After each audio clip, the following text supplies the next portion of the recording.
Hey Psych2Goers, welcome back to another video. Before we begin, we would like to thank you for your everlasting support. Our mission is to help you gain deeper insights into yourself and others in a fun and engaging way. We hope we've been able to help you in your times of need. Now, let's begin. Do you have problems understanding your emotions when faced with a challenging situation? Not knowing how to deal with your emotions can lead to them becoming more intense, persistent, and problematic.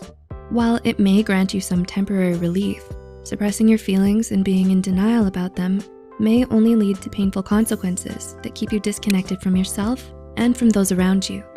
So, here are 7 signs you may be suppressing your emotions.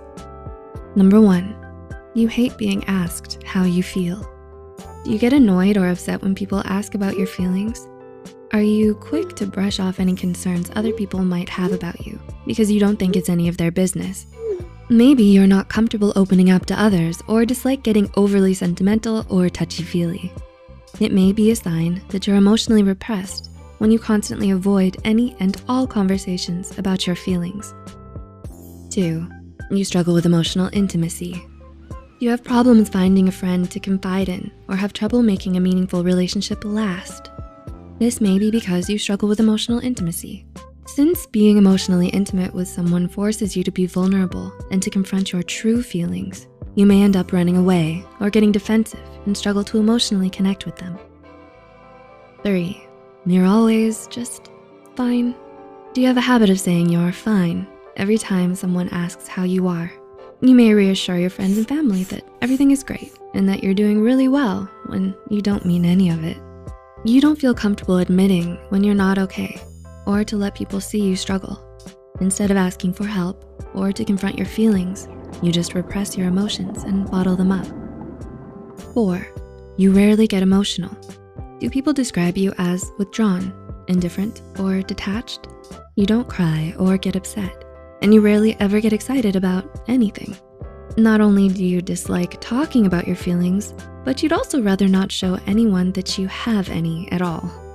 You may have been badly hurt in the past, and you don't want to feel overwhelmed by your emotions again, so you've resolved to just close yourself off and not feel anything at all. Number 5, you have extreme mood swings. Have you ever had an emotional breakdown where you couldn't stop crying or lashing out? Extreme mood swings and emotional volatility are clear signs that you're repressing very strong emotions. Instead of resolving them in a healthy way, you may be pushing them down and acting as if they're not there. But your emotions will come out in a much more problematic manner where you take all of your negativity out on yourself or those around you. 6, you deny all of your problems. Do you avoid your loved ones when they're mad at you or agree to things you don't want to do to make other people happy? Denial is a very common coping mechanism, since you may feel like it's much easier to pretend that your problems don't exist than to find a solution. This difficulty admitting to yourself when something is wrong could be a sign of a much more serious underlying problem. And number 7, you hold grudges against people. Do you have problems letting your feelings of anger and disappointment go? Harboring grudges against people and being vindictive is a very telling sign that you're holding back on your emotions. You may be having a hard time forgiving others because you can't come to terms with all the pain that they may have caused you, even if it was unintentional.